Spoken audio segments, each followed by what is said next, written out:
She said it so casually, like she was telling me she'd picked up milk on her way home. "Tom, I'm pregnant." For a moment, I froze. Pregnant? The word hung in the air like a firecracker that hadn't gone off yet. I stared at her, trying to piece together what she'd just said and what it meant.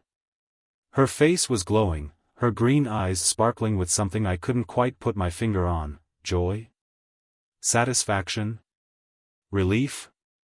But it didn't feel right. None of it did. My stomach twisted, and the words came out of my mouth before I could stop them. "But we haven't been together like that in over a month." Her smile faltered, just for a fraction of a second. It was so quick I almost missed it. But I caught it. I always catch the little things. "Oh, Tom," she said, laughing it off. Her laugh was light, airy, rehearsed. "You're so forgetful these days." "Of course, we have. You probably just don't remember." Forgetful? No. No way. My memory was as sharp as ever, especially when it came to something like that. I knew exactly when the last time was. It was that weekend after our anniversary dinner, and even then, things had felt distant. Off. She'd been distant for months now, always busy, always tired, always glued to her phone. I forced a smile, trying to play it cool. "Oh, right," I said, leaning back in my chair. But inside, alarms were blaring. None of this made sense.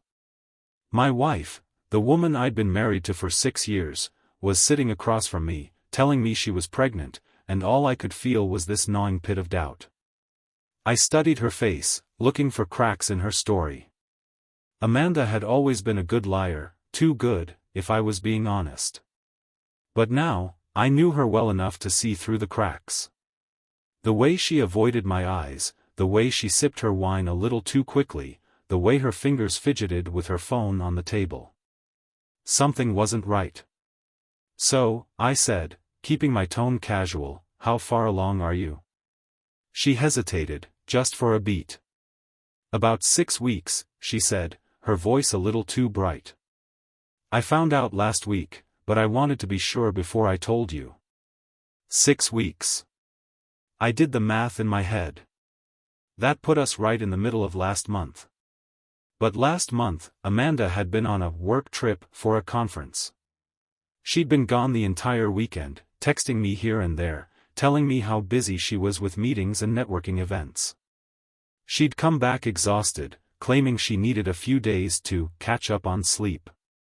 My chest tightened. "That's great," I said, forcing another smile. "Did you already see a doctor?" "Not yet," she said quickly, waving it off. "I was thinking we could make an appointment together. You know, as a couple." I nodded, but my mind was racing. Something about the way she said it felt planned.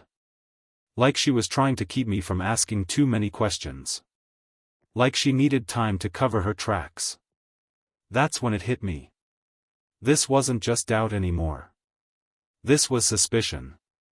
Real, gut-wrenching suspicion that made my heart pound in my chest. Amanda had been distant, distracted, lying about working late, going on trips. And now, she was pregnant? After we hadn't been intimate in weeks? No. This didn't add up. "Of course," I said, my voice steady despite the storm brewing inside me. "Let's make an appointment." She smiled, leaning over to kiss my cheek. "I knew you'd be excited," she said, her voice soft and sweet. "I love you, Tom." I nodded, but I didn't say it back. I couldn't. Not when my mind was spinning, replaying every moment from the past few months, looking for clues I might have missed. Not when my gut was screaming at me that something was terribly, horribly wrong. That night, I lay awake in bed, staring at the ceiling while Amanda slept peacefully beside me. My mind was a tornado of thoughts. Was it possible I was overreacting? Misinterpreting things? Or was my wife, my Amanda, hiding something from me? I didn't want to believe it. But deep down, I knew. The truth was there, staring me in the face. I just needed to find it. And when I did, I wasn't sure if I'd ever be the same. The next morning, Amanda was her usual chipper self. She hummed a tune while flipping pancakes, her hair perfectly curled, her makeup flawless, even for a Saturday morning. I sat at the kitchen table, nursing a cup of coffee, trying to act normal. But inside, I was boiling. She slid a plate in front of me, flashing her dazzling smile. "Your favorite," she said. "Blueberry pancakes. You deserve a treat after the long week you've had." I managed a smile. "Thanks." She sat across from me, scrolling on her phone as she sipped her orange juice. The sight of her casually texting after last night's bombshell announcement set me on edge. I couldn't stop thinking about her work trip and the suspicious timing of everything. My gut told me there was more to the story, more than she'd ever admit. "So," I said, trying to sound casual, "how's work been?" "Busy as always." She glanced up, surprised by the question. "Oh, you know," she said, twirling a strand of her hair. Same old, same old. Lots of projects. Lots of deadlines." "Still working with Brian on that big account?" I asked, my tone light but deliberate. Her eyes flickered, just for a moment, but I caught it. "Yeah," she said, a little too quickly. "Brian's great. Really dependable." I nodded, taking a bite of my pancake. "That's good. He seems like a nice guy." She hesitated, her fork hovering over her plate. "He is." "Why?" "Just curious," I said, shrugging. "You mentioned him a lot after your trip. Guess he left an impression." Amanda's smile faltered, but she quickly recovered, laughing nervously. "Oh, stop. You're reading too much into it. Brian's just a coworker, Tom. That's all." I let it drop, but inside, the pieces were clicking into place. Her defensiveness, her quick deflection, the way she avoided eye contact, it was all there, written on her face. She thought she was being clever, but I knew her too well. She was hiding something. Later that afternoon, when Amanda went out, shopping for baby stuff, I stayed behind. As soon as the door closed, I grabbed my laptop and opened her social media accounts. She'd left her password saved on the browser, a careless mistake, but one I wasn't about to let slide. The first thing I checked was her messages. There wasn't much. Amanda was too smart to leave a trail that obvious. But then I opened her chat history with Brian. Bingo. The first few messages were innocent enough, work-related questions, friendly banter. But as I scrolled further back, the tone shifted. There were flirty comments, inside jokes, even late-night texts that had nothing to do with work. And then, a message that made my stomach drop. "Brian, can't stop thinking about last weekend. You looked incredible. Wish we could have stayed longer." I stared at the screen, my hands trembling. Last weekend. The same weekend Amanda had been at a conference. The same weekend she'd come home exhausted, claiming she'd spent hours networking and attending seminars. My heart pounded in my chest as I scrolled further. The messages painted a picture I didn't want to see, a picture of intimacy, of lies, of betrayal. And then, the final nail in the coffin. A photo. Amanda, wrapped in a white hotel bedsheet, smiling coyly at the camera. The timestamp confirmed it. This was during her so-called work trip. I slammed the laptop shut, my breath coming in short, angry bursts. This wasn't suspicion anymore. This was proof. Proof that my wife, the woman I'd loved, trusted, built a life with, had betrayed me in the worst possible way. When Amanda came home a few hours later, she was all smiles, carrying shopping bags filled with baby clothes and nursery decorations. She acted like nothing had happened, like everything was normal. But I couldn't look at her the same way. Look at these little onesies, she gushed, holding up a tiny outfit with ducks on it. Aren't they adorable? I forced a nod, barely hearing her words. My mind was consumed with the messages, the photo, the lies. I wanted to confront her right then and there, but I held back. Not yet. Not until I had a plan. That night, while Amanda was in the shower, I went back to her phone. This time, I forwarded the incriminating texts and photos to my email. I needed to protect myself, to have evidence in case she tried to deny everything. My hands shook as I hit send, but I knew it was the right thing to do. I sat on the edge of the bed, staring at the bathroom door as the sound of running water filled the room. My mind raced with questions. How long had this been going on? Was the baby even mine? How had I been so blind? When Amanda finally stepped out of the bathroom, wrapped in a towel, she gave me a warm smile. "What are you thinking about?" she asked, climbing into bed beside me. "Nothing," I lied. "Just work stuff." She leaned over and kissed my cheek, her lips soft and warm. "Don't stress too much," she said, turning off the light. "You'll need your energy for all the baby prep." I didn't respond. I couldn't.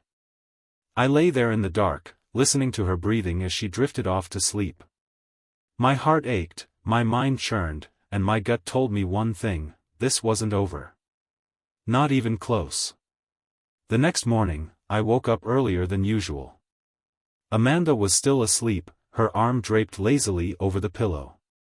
Her face looked peaceful, innocent even, as if the lies she'd been spinning hadn't so much as scratched her conscience. I sat on the edge of the bed, staring at her, trying to reconcile the woman I married with the one who'd sent another man half-naked pictures while calling me boring behind my back. I didn't wake her. I couldn't bear to see her fake smile or hear another lie come tumbling out of her mouth. Instead, I went downstairs, brewed a cup of coffee, and started organizing my thoughts. I opened the emails I'd sent myself the night before, the messages, the photo, every shred of evidence I had. Reading through them again made my stomach churn, but I knew I had to be prepared. Amanda wasn't just any liar, she was a master manipulator. If I didn't have my ducks in a row, she'd twist this whole thing around on me. Around 9 a.m., Amanda floated into the kitchen, her hair still messy from sleep but her eyes sparkling. She had this way of looking effortlessly perfect, and for a moment, I almost forgot what I'd uncovered. Almost. "Morning, babe," she chirped, grabbing a mug from the cabinet. "You're up early." "Couldn't sleep," I said, keeping my tone neutral. "Still stressed about work?" she asked, pouring herself a cup of coffee and sitting across from me. She looked genuinely concerned, but I knew better now. I knew how easily she wore different masks. "Yeah," I lied, taking a sip of my coffee. "You know how it is." "Well, you need to relax," she said, leaning forward and brushing her fingers against my hand. "We've got a baby on the way now. You can't be overworking yourself." I stared at her for a moment, trying to decide if she actually believed her own words or if this was just another part of her act. "You're right," I said finally. "I've been thinking a lot about the baby." Her face lit up. "Really? That's great. I knew you'd come around." "Oh, I've come around, all right," I said, setting my coffee cup down. "In fact, I've been thinking about how we should be completely honest with each other, especially with such a big change coming." Her smile faltered, just slightly, but she quickly recovered. "Of course. Honesty is key, Tom. I've always said that." I wanted to laugh at the irony, but I held it in. "Good," I said, leaning back in my chair. "Because I've been wondering about something, and I think it's time we talk about it." Her fingers tightened around her mug, her knuckles whitening. "Talk about what?" I let the question hang in the air for a moment before I spoke. "Last month. Your work trip." Her eyes widened for a split second before she masked it with a casual shrug. "What about it?" I told you, it was just meetings and networking. Why?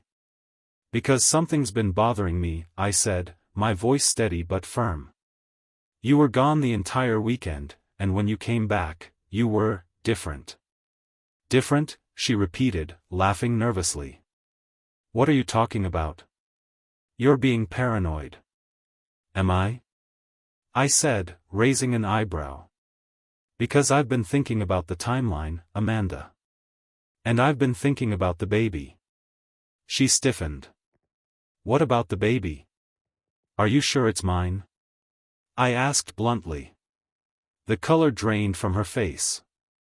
She opened her mouth to respond, but no words came out. Finally, she managed a weak laugh. Tom, that's ridiculous. Of course it's yours. Who else would it be? I didn't answer. Instead, I pulled out my phone and opened the email with the messages from Brian. I slid the phone across the table toward her, watching her expression as she read the texts.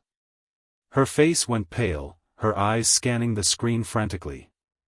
When she got to the photo, she slammed the phone down on the table and looked up at me, her mouth open in shock. You went through my phone, she hissed, her voice dripping with venom. Don't even try to flip this on me, I snapped, my voice rising. You've been lying to me, Amanda. Sneaking around with Brian, sending him photos, texting him things like, you make me feel alive. Do you think I'm stupid? Her jaw tightened, and for a moment, she looked genuinely rattled. But then, like flipping a switch, her expression changed. She leaned back in her chair, crossing her arms and smirking at me. So what? You went digging through my phone because you're too insecure to trust me? Insecure? I barked out a humorless laugh. Are you seriously trying to gaslight me right now? You've been cheating on me, Amanda. Don't you dare try to make this about me. She rolled her eyes, her smirk widening. Oh, please, Tom. Don't act like you're some perfect husband. You've been boring for years. Always working, always distracted. Maybe if you'd paid more attention to me, I wouldn't have had to look elsewhere. Her words hit me like a punch to the gut. My vision blurred with anger, but I refused to let her see how much she'd hurt me. So that's your excuse? I didn't entertain you enough, so you decided to sleep with someone else? She shrugged, her expression unapologetic. Maybe. Or maybe I just realized I deserve better. I stared at her, stunned by her brazenness. This wasn't guilt. This wasn't regret. This was pure, unfiltered contempt. Better? I said quietly, my voice shaking. You think Brian is better? You think the guy who sleeps with married women is better? She didn't respond, but the smug look on her face told me everything I needed to know. I stood up, my heart pounding in my chest. I'm done, Amanda, I said, my voice low but firm. Done with your lies. Done with this marriage. First thing tomorrow, I'm calling a lawyer. Her smirk disappeared, replaced by a flash of fear. You're not serious. Watch me, I said, grabbing my jacket and heading for the door. And while you're at it, call Brian. Tell him congratulations, he just inherited all of your drama. As I walked out of the house, slamming the door behind me, I felt a strange sense of relief. I wasn't sure what the future held, but I knew one thing for certain, I was done being her fool. I drove aimlessly for hours after leaving the house. The streets were quiet, the glow of streetlights reflecting off the wet pavement as if the universe itself was mourning the death of my marriage. I gripped the steering wheel so tightly my knuckles turned white, my mind racing with everything that had just happened. Amanda's face, the smugness, the deflection, the way she tried to turn everything around on me, played over and over in my head. And then her words came back, cutting into me like shards of glass. Maybe I just realized I deserve better. Better? Was this what she thought she deserved? A liar like Brian? A man who had no problem getting involved with someone else's wife? The thought made my stomach turn. Eventually, I pulled into a deserted parking lot and killed the engine. The silence was deafening. For the first time in hours, I let myself feel it, the betrayal, the anger, the heartbreak. It hit me like a tidal wave, threatening to pull me under. I'd given Amanda everything. I'd worked my ass off to give her a good life, a safe home, anything she wanted. And this was how she repaid me? By sneaking around, lying to my face, and then acting like I was the problem? I sat there in the dark, staring at the dashboard. A part of me wanted to turn back, to confront her again, to demand answers. But what was the point? She'd shown her true colors. There was no coming back from this. The next morning, I woke up in a cheap motel room I'd checked into after leaving the parking lot. The bed was lumpy, the room smelled faintly of mildew, and the walls were paper-thin. But it was quiet, and that's all I needed. I got up, showered, and made the call. The lawyer's voice was calm and professional as I explained the situation. She asked me about the details of the marriage, the infidelity, and the financials. When I told her about the texts, the photo, and the timing of Amanda's pregnancy, there was a pause. "So, you're saying you're not sure if the child is yours?" she asked carefully. "I'm almost certain it's not," I said, my voice flat. "But I need to be sure." She sighed. "You'll need to request a paternity test. If the child isn't yours, it changes things significantly in the divorce proceedings." I thanked her, hung up, and stared at the phone. A paternity test. The thought made me sick to my stomach. But I had to know. Amanda's lies had already destroyed so much. If the baby wasn't mine, that would be the final nail in the coffin. I returned to the house that afternoon. Amanda was sitting on the couch, her laptop open, a steaming cup of tea in her hand. She looked up when I walked in, her expression carefully neutral. "You're back," she said, closing the laptop. "I don't want to fight," I said, standing in the doorway. "I just came to talk." Her lips curled into a faint smirk. "Talk about what? The lawyer you're so eager to call?" "Yes," I said bluntly. "And about the baby?" Her eyes narrowed. "What about it?" "I want a paternity test," I said, crossing my arms. "I need to know if it's mine." Her face hardened, her mask slipping for the briefest moment. "Seriously, Tom? After everything we've been through, you're going to demand a test like I'm some random woman off the street?" "Yes," I said firmly. "Because I can't trust you anymore, Amanda. You've lied to me over and over again. So forgive me if I don't take your word for it." She stood up, her hands clenched into fists at her sides. "You're unbelievable," she spat. "You're the one who's been distant, who stopped caring, and now you're accusing me of God knows what." "Don't," I said, cutting her off. "Don't you dare try to spin this on me. I know about Brian. I know about the messages, the photos, the whole damn affair. So don't act like you're the victim here." Her jaw tightened, her eyes blazing with anger. "You have no idea what it's been like, Tom. No idea." "You're right," I said, my voice calm but icy. "Because I actually believed in us. I believed in you. And all the while, you were sneaking around, betraying me." Her eyes darted away, and for a moment, she looked almost ashamed. "Almost." "Fine," she said finally, her voice cold. "You want a test? Take one. But when it comes back proving that this baby is yours, don't expect me to forgive you for this." I nodded. "I'll live with that." After she stormed upstairs, I sat down on the couch, feeling the weight of everything crash down on me again. This was my life now, cold, distant, filled with mistrust. The woman I thought I'd spend the rest of my life with was a stranger, and the future I'd envisioned was slipping through my fingers. But I couldn't stop now. I had to see this through. I had to know the truth, no matter how painful it was.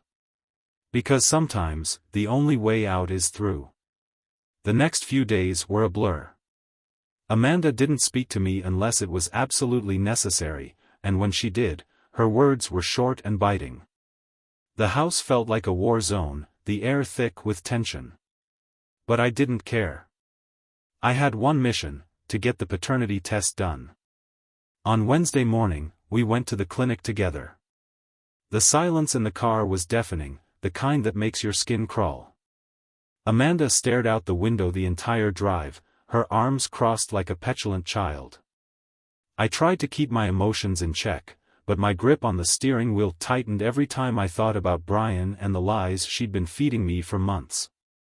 When we arrived, the receptionist greeted us with a polite smile, but I couldn't bring myself to return it. This wasn't a happy occasion.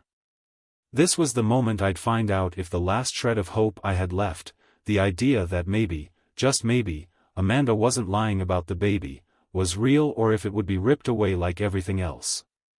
The nurse led us into a small room, explaining the procedure. Amanda didn't say a word as they took her blood sample, her face a mask of indifference. When it was my turn to give a DNA sample, she barely even glanced at me. It was like she was somewhere else entirely, detached from the mess she'd created. After the samples were taken, the nurse told us it would take a few days to get the results. I nodded, thanking her, though my voice sounded hollow. Amanda just walked out without a word. The drive home was even worse. She didn't even pretend to be civil. "This is ridiculous, you know," she finally said, breaking the silence. Her tone was sharp, cutting. "Putting me through this like I'm some criminal. After everything I've done for you." I gripped the wheel tighter, my jaw clenching. "Everything you've done for me?" I shot back, my voice rising. "Amanda, you've been lying to me, cheating on me, and now I have to question whether the baby you're carrying is even mine. So don't sit there and act like you're some kind of martyr." She rolled her eyes, her lips curling into that infuriating smirk. "Oh, please, Tom. You've been distant for years. You can't even admit that you checked out of this marriage long before I did." "Checked out?" I barked, barely keeping my anger in check. "Do you have any idea how hard I've worked to give you the life you wanted? The house, the trips, the stupid yoga classes, you wanted it, and I made it happen. And this is how you repay me? Maybe if you'd spent less time at work and more time with me, I wouldn't have had to find someone who actually noticed I existed," she snapped. Her words hit me like a punch to the gut, but I didn't let her see it. I couldn't give her that satisfaction. The rest of the drive was silent. The results came in 3 days later. The envelope sat on the kitchen counter, mocking me with its presence. Amanda was upstairs, scrolling through her phone, pretending like none of this was happening. I didn't wait for her to come down. I tore the envelope open, my hands trembling as I unfolded the paper inside. And there it was. The answer I'd been dreading. 99.9% not a match. The room spun for a moment as I stared at the words, my chest tightening. It wasn't mine. The baby wasn't mine. I felt a strange mix of emotions, anger, relief, heartbreak, all crashing into me at once. When I finally found the strength to move, I walked upstairs, the paper clutched in my hand. Amanda was lying on the bed, scrolling through her phone like she didn't have a care in the world.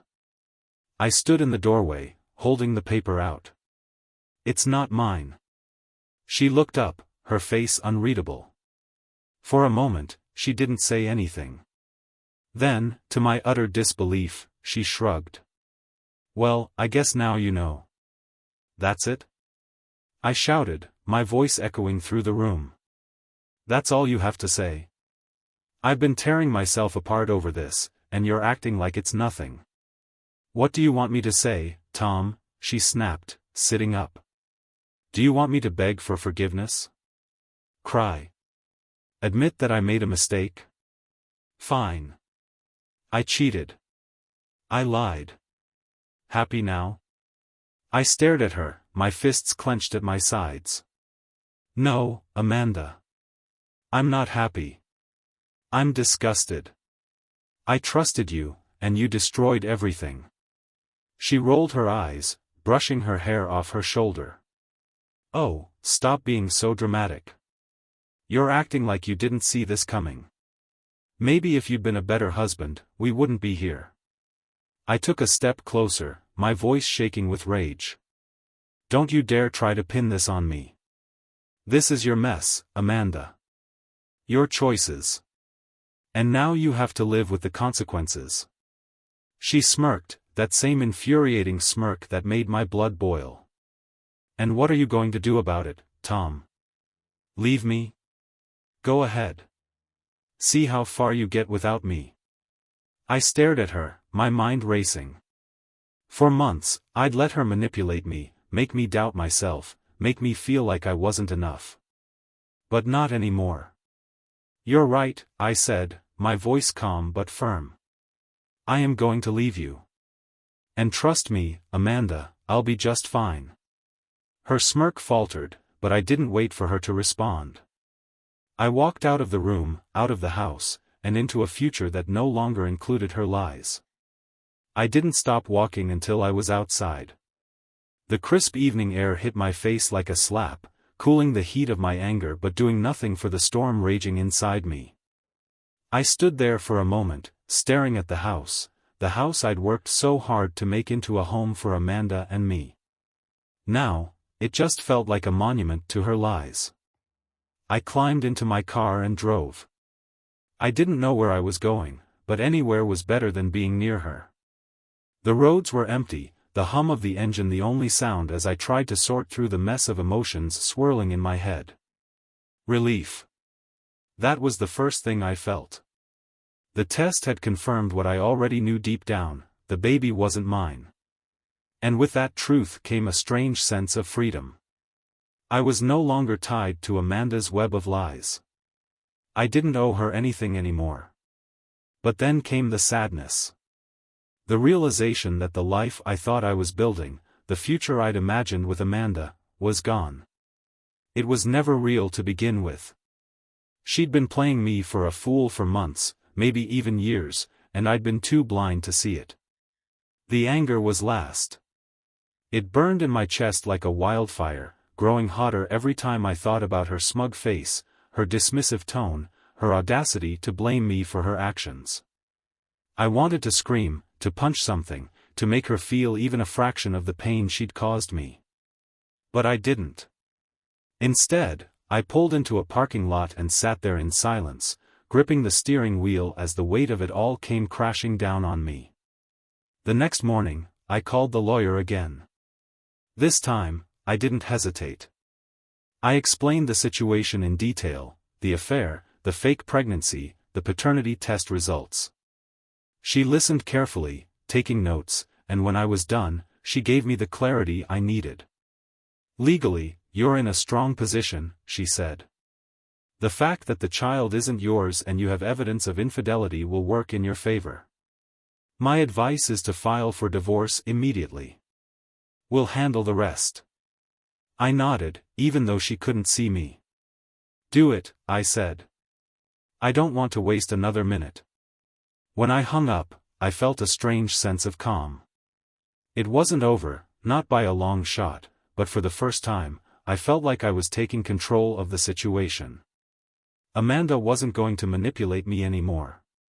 She wasn't going to win. That evening, I returned to the house. Amanda was in the kitchen, sipping a glass of wine like nothing had happened. When she saw me, she raised an eyebrow. Well, look who decided to come back, she said, her tone dripping with sarcasm. I came to pack my things, I said bluntly. And to let you know I've filed for divorce. Her smirk vanished. You're serious? Dead serious, I said, walking past her toward the bedroom. The papers will be served to you soon. You can sign them, or you can fight it. Either way, I'm done. She followed me, her footsteps quick and angry. "Oh, so you're just going to throw everything away? Just like that?" I stopped, turning to face her. "I'm throwing everything away. Amanda, you're the one who cheated. You're the one who lied. You're the one who pretended to be pregnant with my child. So don't you dare stand there and act like this is my fault." Her eyes flashed with anger, but she didn't respond. She knew I was right. Instead, she crossed her arms and leaned against the doorframe, watching as I started packing my clothes into a suitcase. "You're going to regret this," she said finally, her voice low and cold. "You'll see." I zipped up the suitcase and stood up, meeting her gaze. "The only thing I regret is not seeing through you sooner." Her face twisted in anger, but I didn't care. I pushed past her, dragging the suitcase behind me. As I walked out the front door, I felt a weight lift off my shoulders. The house, Amanda, the lies, they were all behind me now. That night, I checked into another motel. It wasn't glamorous, but it didn't matter. For the first time in a long time, I felt free. I sat on the edge of the bed, staring out the window as the sun set, painting the sky in shades of orange and pink. I thought about everything Amanda had said, everything she'd done, and the future that lay ahead. It wouldn't be easy, divorce never is, but I knew I was making the right choice. I deserved better. I deserved peace. And now, I was finally on the path to finding it. The days that followed were strange. Quiet. After 6 years of constant chaos, arguments disguised as discussions, Amanda's insatiable demands, and the sinking feeling of never being enough, the stillness felt foreign. But I welcomed it. The divorce papers were filed, and I made sure Amanda received them. When I got the notification that she'd been served, I expected a flood of angry calls or texts, but nothing came. That worried me more than if she had fought back. Amanda wasn't the type to go down without a fight, so her silence could only mean she was scheming. A week later, my phone buzzed while I was having coffee at a small diner near my temporary apartment. It was an unknown number, but I picked up anyway. "Tom?" came a male voice on the other end. "It's Brian." I nearly dropped my mug. Brian. The man who'd been the source of my wife's betrayal had the audacity to call me? My grip on the phone tightened as I leaned back in the booth, trying to keep my composure. "What do you want?" I asked, my voice cold. "I think we need to talk," he said, sounding surprisingly calm. "I didn't know about you, man. I swear. Amanda told me you two were separated." I laughed bitterly. "Separated? That's a new one. Did she also tell you the baby she's pretending is mine is actually yours?" He hesitated, and I could hear the guilt in his voice. "Look, I didn't know she was lying. I didn't even know about the pregnancy until she mentioned it last week. I thought. I don't know what I thought." I leaned forward, gripping the phone tighter. "And why are you calling me now? To apologize? To clear your conscience?" "Because I don't give a damn about your guilt, Brian." "She's losing it, Tom," he said quickly. "She's been calling me non-stop, accusing me of ruining her life, threatening to do something drastic." A pit formed in my stomach. Amanda was manipulative, sure, but she was also impulsive. If Brian was telling the truth, this was exactly the kind of thing she'd do to regain control. I couldn't ignore it. "What kind of threats?" I asked, my voice low. "She said if I didn't come back to her, she'd hurt herself. Or you. Or both of us." That evening, I went back to the house, not because I wanted to, but because I needed to make sure Amanda wasn't about to spiral into something dangerous. As I pulled into the driveway, the first thing I noticed was how quiet everything was. Her car was there, but the lights were off. I stepped inside, calling her name. "Amanda?" No answer. I moved through the house, my heart pounding. When I reached the kitchen, I stopped cold. The counters were covered in shattered glass, spilled wine staining the floor. It looked like a tornado had ripped through. And then I heard it, a soft sound coming from the living room. I turned the corner to find Amanda sitting on the couch, staring blankly at the wall. Her hair was a mess, her makeup smeared, and her eyes glassy.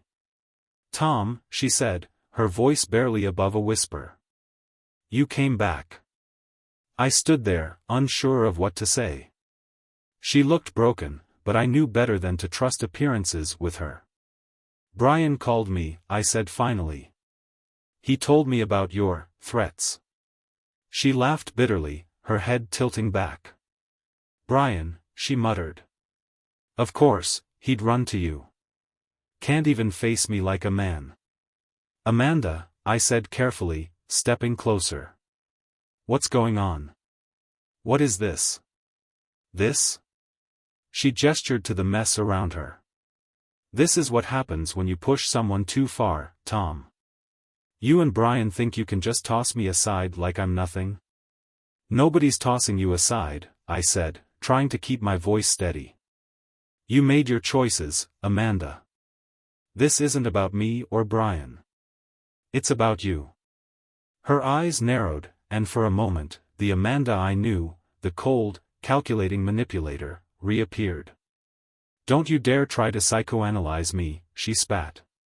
"You're not some saint, Tom. You were just as checked out of this marriage as I was." "Checked out?" I repeated, my voice rising. "You lied. You cheated. You brought another man into our life and tried to pin your pregnancy on me. Don't act like this is anything but your fault." For a moment, neither of us said anything. The air between us was thick with tension, years of resentment and pain bubbling to the surface. Finally, Amanda let out a long sigh, her shoulders slumping. "I don't even know who I am anymore," she admitted, her voice barely audible. "I've screwed everything up." I stared at her, my anger softening just slightly. Amanda had caused me so much pain, but seeing her like this, lost, broken, made me feel something I hadn't expected, pity. "I'm done, Amanda," I said finally, my voice firm. "I've filed for divorce. I've moved on. You need to figure out your life, and you need to do it without me." Her eyes filled with tears, but I didn't stay to watch them fall. I turned and walked out the door, leaving her behind for good. That night, I sat in my new apartment, staring out the window as the city lights twinkled in the distance. For the first time in months, I felt a sense of peace. Amanda's chapter in my life was over. It wasn't closure, but it was enough. For now. The following weeks were a whirlwind. The divorce process moved quickly, fueled by the undeniable evidence of Amanda's infidelity and the paternity test results. Amanda signed the papers without a fight, her once fiery defiance reduced to resignation. It was surreal to see her like that, quiet, subdued. She'd finally run out of games to play. I kept my distance during the process. The few times we spoke, it was all business. She tried to apologize once, muttering something about losing her way and making mistakes, but I cut her off. I didn't need her apologies. I didn't need anything from her anymore. The day the divorce was finalized, I felt an overwhelming sense of relief. Not joy, there was nothing joyful about the end of a marriage, but peace. I could finally breathe again, free from the weight of Amanda's lies. A few weeks later, I got a text from Brian.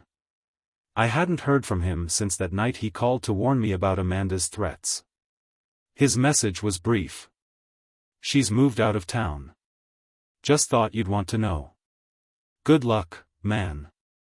I stared at the text for a long time before deleting it. Amanda was gone, and with her, all the chaos she'd brought into my life. It was over. One night, as I sat on the balcony of my new apartment, sipping a glass of whiskey, I thought about everything that had happened. The betrayal, the lies, the anger, it all felt like a lifetime ago. But as painful as it had been, I realized something important: I'd survived. I'd come out the other side stronger, wiser, and more sure of myself than ever before. If I could go back and talk to the man I was before all of this, I'd tell him one thing: trust your gut. The truth is always there if you're willing to see it. Looking back, I realized Amanda's betrayal wasn't the end of my story. It was just the beginning of a new chapter. A better one. One where I finally put myself first and learned to let go of the things, and the people, that no longer served me. This was my life now. Free, quiet, and finally, mine.